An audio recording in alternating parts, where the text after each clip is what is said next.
You're listening to the Author Stories Podcast, bringing you the story behind the stories and the storytellers. Margaret White, Terry Brooks, Sheena Kamal, Matthew Quick, JT Ellison, Walt D. Williams, Brad Ford, Corey Dr. O, Brandon Sanderson, Robin Mock, Ernest Klein, Jim Butcher, Charlene Harris. Visit hankgarner.com for archives of all the shows. Today's guest is... Well, thanks for joining me again for the Author Stories Podcast, where I bring you the story behind the stories and the storytellers. Today, I'm really excited to have Rebecca Warner on the show with me today. She has a phenomenal new book. It's called My Dad, My Dog, and today is release day for the book. So congratulations on that, Rebecca, and thank you for joining me today. Oh, thank you so much for having me, Hank, and thank you for the congratulations. I'm really excited about the book being released today. It seems like a long time coming. I can only imagine it, and I want to ask you all about it because it's such a fascinating book, and there's so much to dig into. We'll get into that. And I have a paperback of the book that I've been reading, and what a fantastic story. But before we get into all that, Rebecca, we begin each show with the same question, and that question is, what is your first memory of wanting to be a writer or storyteller? Now, I know from listening to your interviews, which I always enjoy, that you asked this question. So I thought, how am I going to answer that? But I'm going to go pretty far back, the truth. Okay. I was in the fourth grade. I've heard other people talk about elementary school too. Oh, yeah. Seems like things kind of germinate there, doesn't it? Mm-hmm. And I was in a class with a lot of very smart people, and I was not the smartest among them. But one day, our teacher just put a picture up, and it was a little boy holding a dog in his arms, sitting in front of a fire. He said, "Write a story about this." And I just went someplace else. My hands started moving, and I was writing this story and didn't even know what I was writing.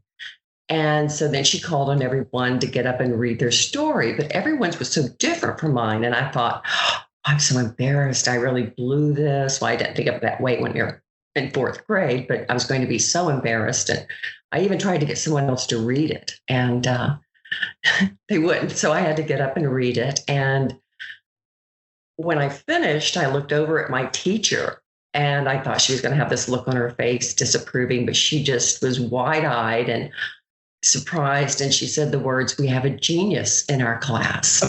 Oh, wow. Yeah. And that had never been applied to me before. I was a good student, but I was not the smartest. And so I just felt like if I could go to where I enjoyed being where I was when I wrote that, and I understood the difference. And so I just started writing poetry and started entering poetry contests and short story contests throughout school, and always did very well in English grammar, really studied the rudimentaries of writing. And then I ended up getting a degree in business management, minor in accounting. So, but of course I never you did. stopped writing. Why not? Why not? Well, I had to make a living. Yeah. It was, coming out of college, I knew I'd have to have a real skill, and so didn't have the time to build up a writing career. But I've never stopped writing.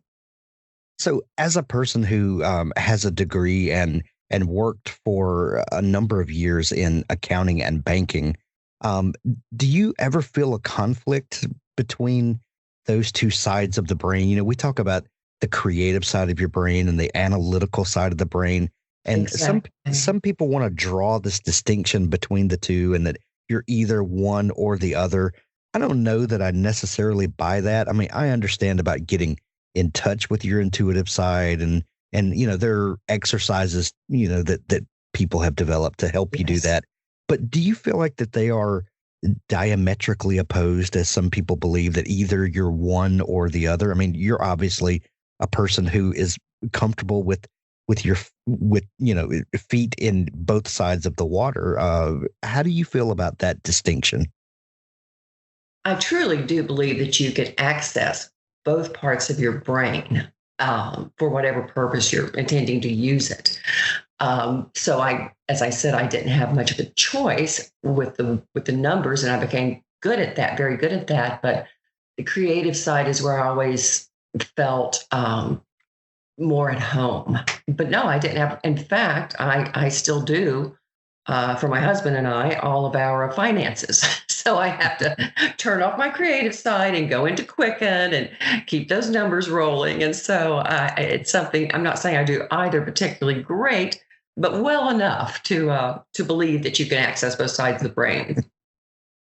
So, Rebecca, What do you think about that? Well, I think that you can access both sides of those. I don't think that they are mutually exclusive. I don't believe. I believe that people are probably born that have easier access to one side or the other, but that sure doesn't exclude people from doing one or the other. I think I think the human brain, the human mind is much more complex and much more dynamic than we want to give it credit for. Exactly. And also, it is true, we don't use a great deal of our brain. And if we can expand it through what you're talking about, different techniques that you can learn, then you can use both sides. But we don't often use nearly as much of our brain as we are able to if we give it an opportunity. I do that with some courses and some meditations, is just developing the more intuitive side when I'm writing, and it really does help me. Absolutely. So, Rebecca, you have a successful career in banking. You're working in this world. When does storytelling start to pull at you again? That's a very good question. I would have to say that it starts pulling at me when I get an idea and it starts building in my brain, and I start writing. I can usually write a book from beginning to end in a few seconds. And then I think this is what I want to say. This is where I want to go. And then I just have to put down the 90,000 words in between. Isn't that the and challenge that's the to hard all of us? part. Yeah, right. It's that pesky 90,000 words. Yes. And that is difficult because you have to say, I'm excited about this idea. Now can I execute it? And that's what happens. It's like this little seed that starts germinating, and then it grows, and it just has to have sunlight, and it has to be given that attention. And that's how I get inspired. So, when did the idea for your first book start coming to you? What would kind of walk us through what led you from banking to writing and publishing? I had recently married my husband, and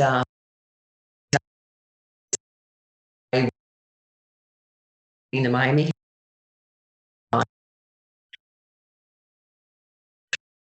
Even women's rights, animal rights, human rights. And so I was reading this article, and some new legislation had now this is a long time ago, long before I published my first book, Moral Infidelity. And I was reading about the current governor of Florida saying that now that the Supreme Court had this ruling that states could start enacting stricter abortion regulations. And now this is 1989. And I just thought, well, that son of a gun. Well, wonder if he had a mistress and she got pregnant. How would he feel about choice then? And then this whole book just came together. And so I continued to work, but what we're talking about, this seed that was planted. And at some point, well, my husband is an international tax attorney, and he traveled a lot back then. We didn't have the kind of communications we do now. And I like to travel with him. I only had 5 weeks vacation a year. We just decided time for me to take the time to write the book, retire early from a successful banking career. And if this meant this much to me, write it. And I did.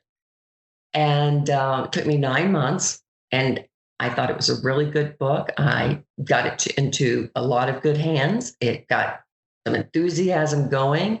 A production company in California was looking at it. An editor at Little Brown loved it, taking it to the board. And then it just died. I have to this day, I can't understand what happened, but it was not the time for Moral Infidelity to be published. So I just shelved it. I didn't write again for years. I went about my life and got involved in so many philanthropic causes and living a wonderful life and traveling. And then shortly after my father passed away, I started thinking about it again. And it was a time of strife, really, in 2014 when I published it, with a lot going on, as has been true forever with the pro-choice, anti-choice debate. And so I polished it up and put it out there, not knowing anything about publishing, not knowing anything about self-publishing. Things were still fairly new at that time, but it ended up doing well. And it got a lot of 5-star reviews, like 90% 5-star reviews even through the years. And I've been very pleased with that. And I followed it up shortly after with another book I'd half written. And then my third book was a self-help book for women, just helping them make better choices about their lifestyle, how they approached relationships. So it was, every book I wrote at that time was about something that had to do with my values and my belief in social economic equality. And so that was how I got started writing. But that book sat there for many years.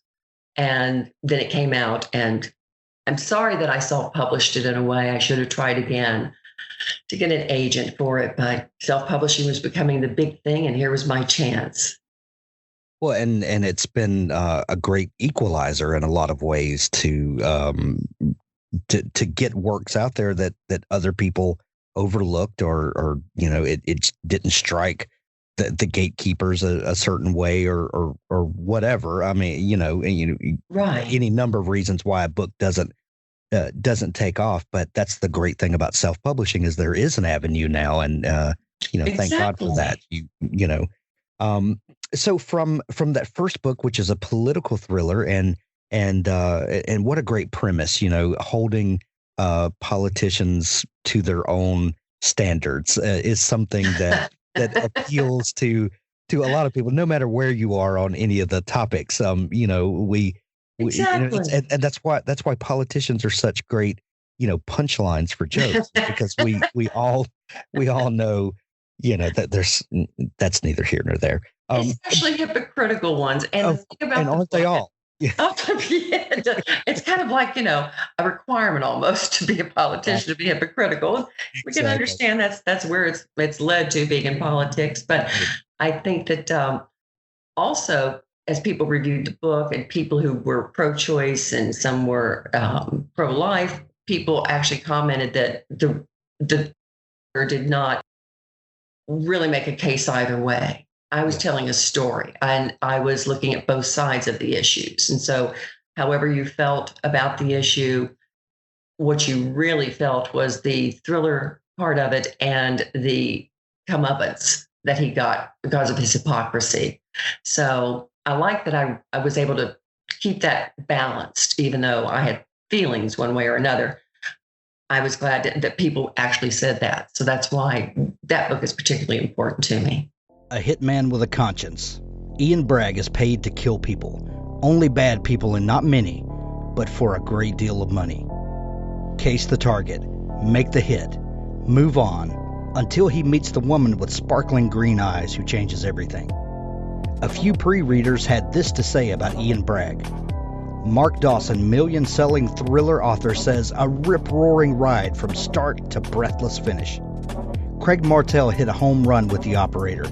The taut, lean prose and lightning-fast pace make this a page-turner without sacrificing an ounce of story or depth. You'll find yourself rooting for the hitman main character as he faces the toughest decision of his career. The Operator is the start of a new thriller series I expect to see burning up bestseller list for years to come, says A.C. Fuller, author of The Crime Beat and Alex Vane media thrillers. Suave, romantic, and lethal, Ian Bragg is everything you want in a highly paid assassin. Can't wait to ride this train, says James Blatch, self-publishing formula. It's been a long time since I fell this hard in love with a book, a very long time. Author of Women of Wine County romantic suspense Terry Wells Brown says. Grab this book from Craig Martell, The Operator. Both Barrels Publishing is the brainchild of successful indie author James P. Sumner. He has self-published over 15 titles in the last 5 years and has over 800,000 downloads so far in his career, meaning he has a wealth of knowledge and experience to share with the indie publishing community. Knowing the struggles of the modern-day indie author as well as he does, he wanted to create a platform that would allow writers of any level to learn the ropes, navigate the pitfalls, and produce a professional novel without wasting time or money in the process. Both Barrels Publishing is the perfect one-stop shop for any indie author, combining James's expertise with his own team of editors and designers so you can help your novel realize its full potential and learn how to publish yourself.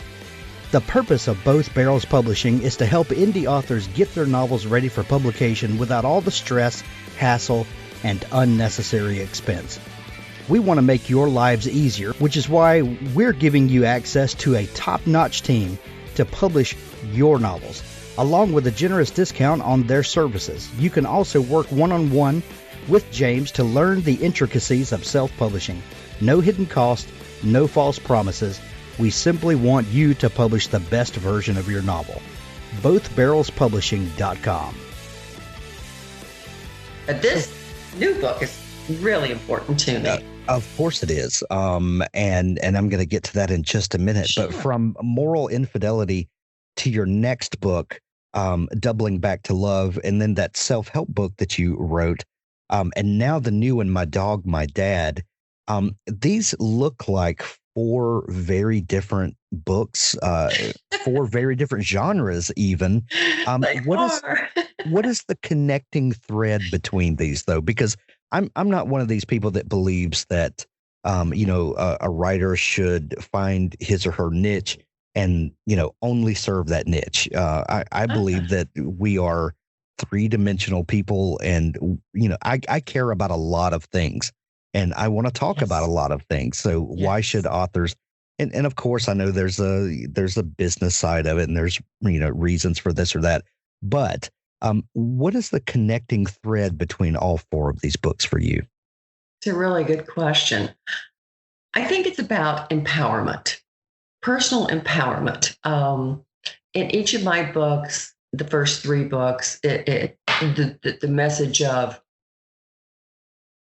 having control over your own life, making decisions, not to the detriment of anyone else, but know what you are and live yourself, live your best life. And this is also true even of My Dad, My Dog.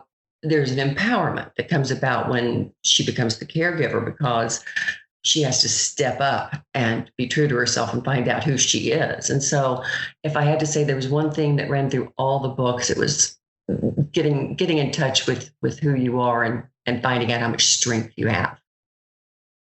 So, I think that's great. What is it that intrigues you about a new writing project? I'm fascinated with the beginnings of things, and I talk about it all the time. There's a point where a new story is just a kernel of an idea. Yes. How does that begin for you? Is it a character?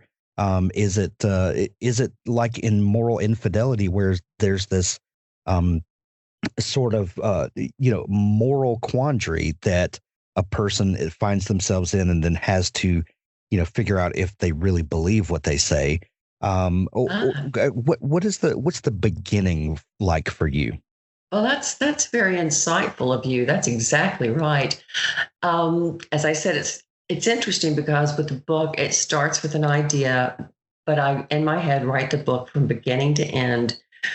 I know where I want to take it, and as I said, I put down the 90,000 words in between. But it really is just something that speaks to me personally, something that I have an invested caring about. And so unlike a lot of authors who I admire very much, and I know a number of authors who have a genre, and each story is different, but it's a great women's fiction, and they write the next one and the next one. They're so disciplined and hardworking, and they're all different, but they all sort of have that same theme. I did not follow that path. As you said, they're all different genres.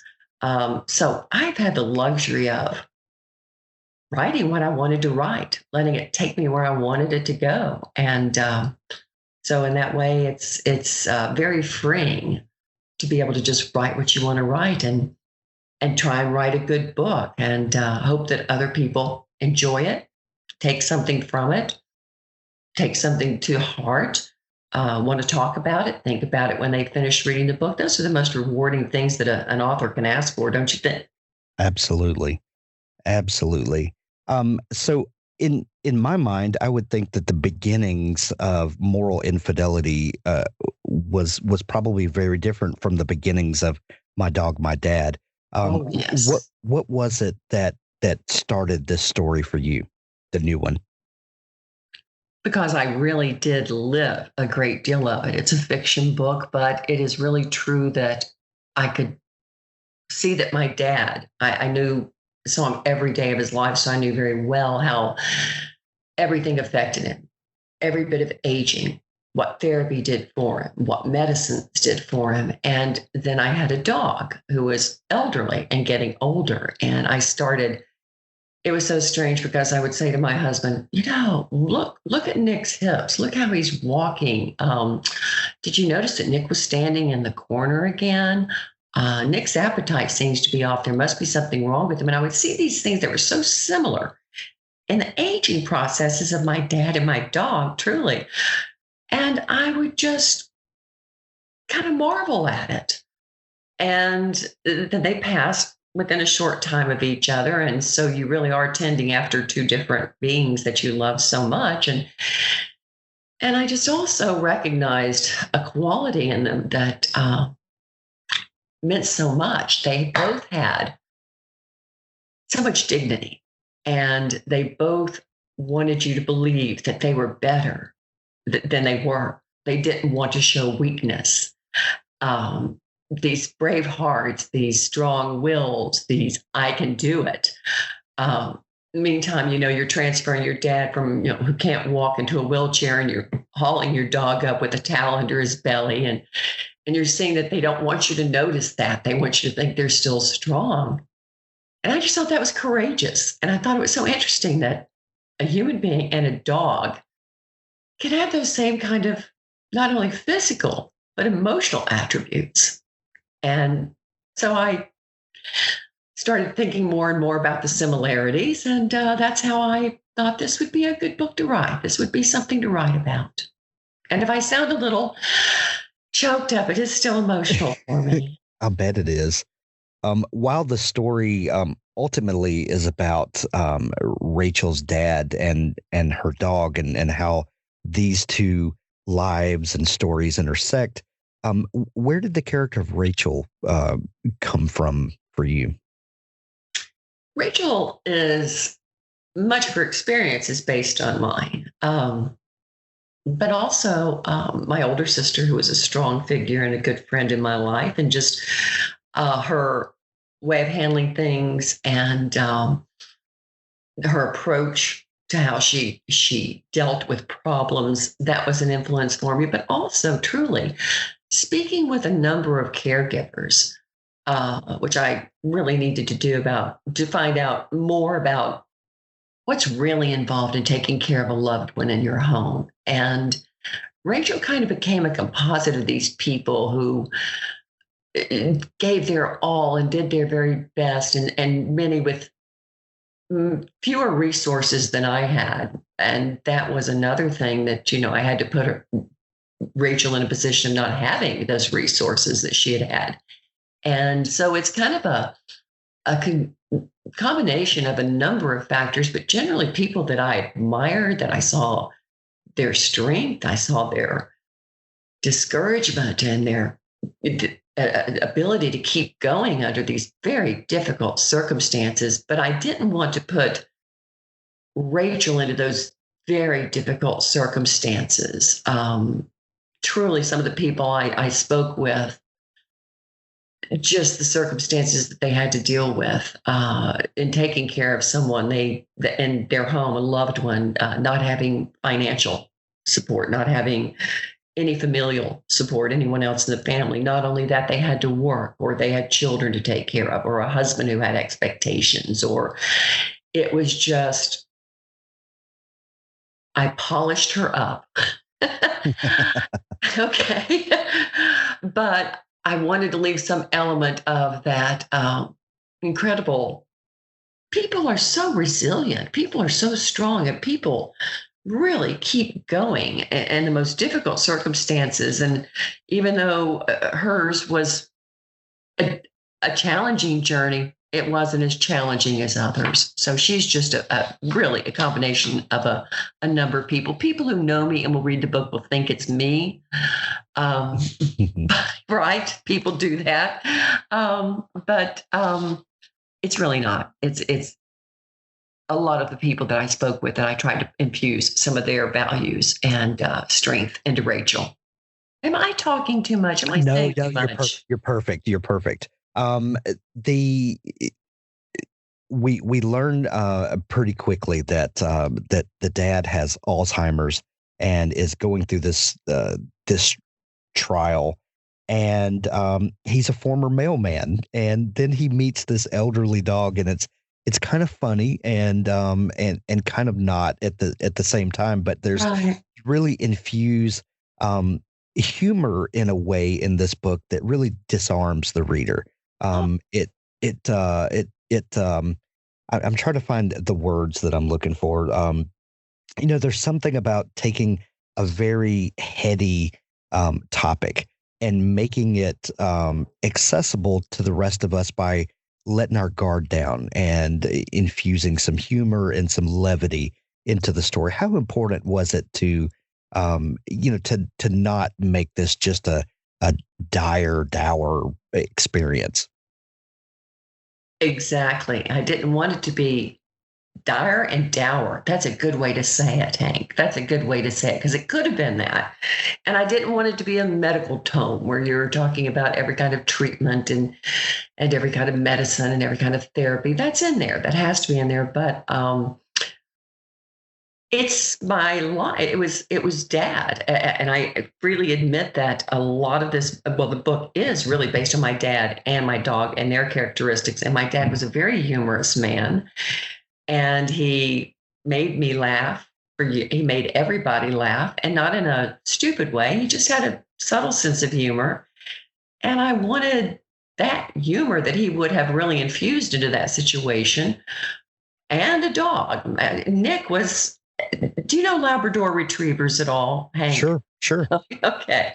And you know how they can be goofy, and you know how they can be funny and and just so much fun. And so that element had to be a part of the story, because that really was part of what fused the family. And thank you for saying that about the humor, because I've been getting some very nice reviews. They're going up on Goodreads and Amazon, and the reviews just say that about 1 minute they're reading through their tears, and the next they're cracking up. And I'm so glad that people got that, because I don't think of myself as really funny, but the situations, those are what Dad and Nick would have done in those situations. Absolutely. Another surprising character, and I'm saying character in air quotes here, is the setting, the mountains of North Carolina. Why was it important for you to highlight this area, and what does it do for the story? I moved to North Carolina full time in 2003. We went back and forth from Miami to North Carolina for 8 summers. And I just loved Western North Carolina so much that I talked my husband into moving up here full time. And my dad was born in Johnson City, Tennessee, which is just right across the mountain. Right. And so to keep that Southern element in it, when people spoke of Dad, it was a Southern gentleman. People always describe Dad. And I just thought that keeping him in that element, that Southern element where he grew up, where the people who were his caregivers, who were country, Southern, rural, were familiar. And all of that had to speak to Dad's true background and character so that he would be in a familiar world as well. And he loved this part because he did live in Florida and I moved him up to be close to me, but he loved that part of the country. And here in the Western North Carolina mountains, he loved the autumn.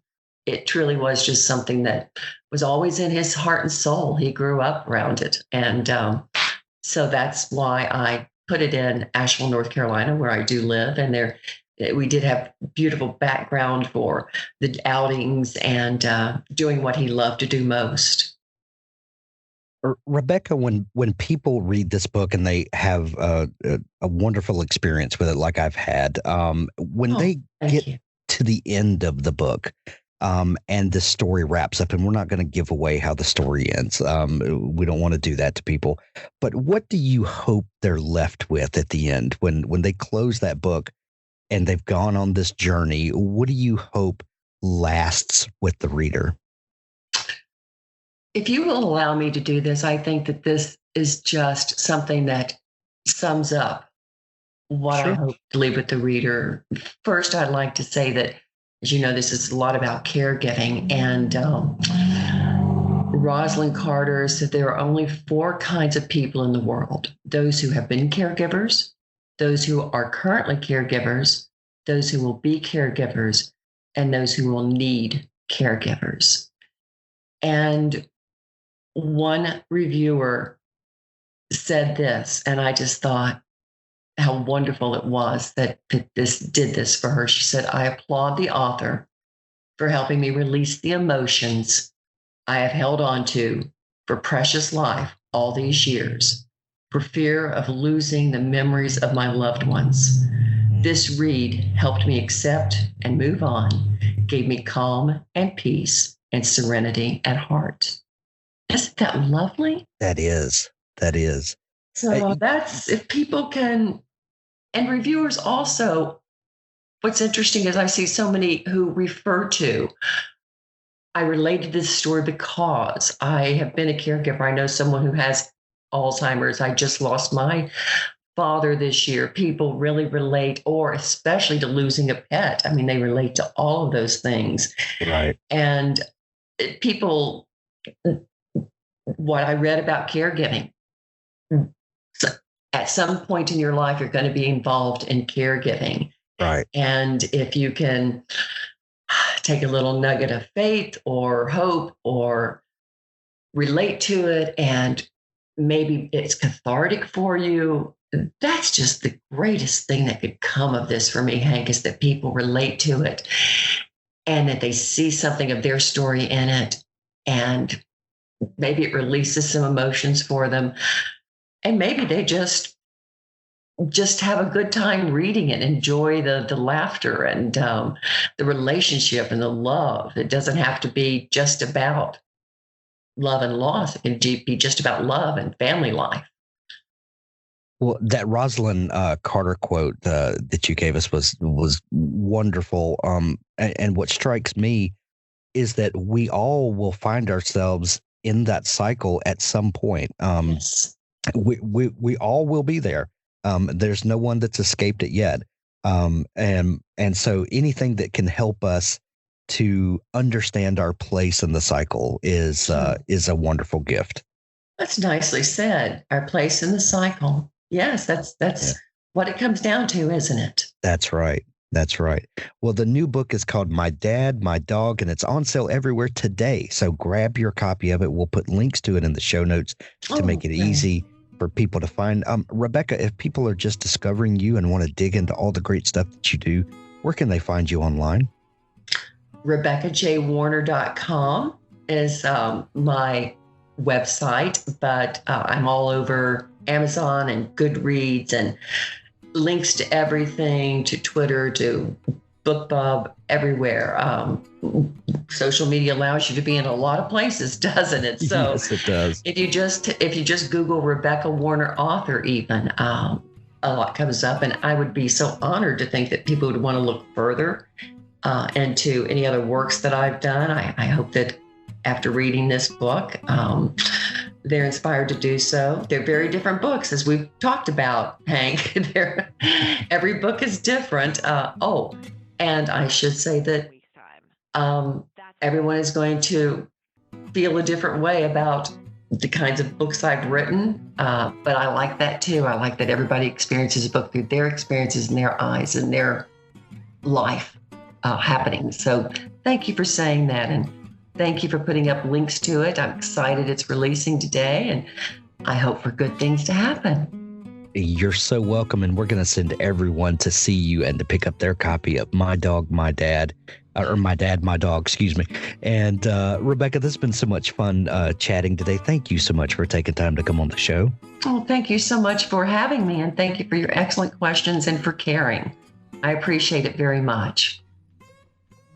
On an isolated human planet called Phoenix, outside the Galactic Gate Network, a royal empire teeters on the brink of revolution. The new emperor is weak, the old guard seeks power, and a hidden slave cabal manipulates the great and small houses alike. None of this concerns Simeon Brezhnev, newly appointed steward to one of the most powerful heiresses on the planet. Happy to let the royals play their age-old game of catch the crown, Simeon is more concerned with balancing his mistress's books than worrying about affairs of state.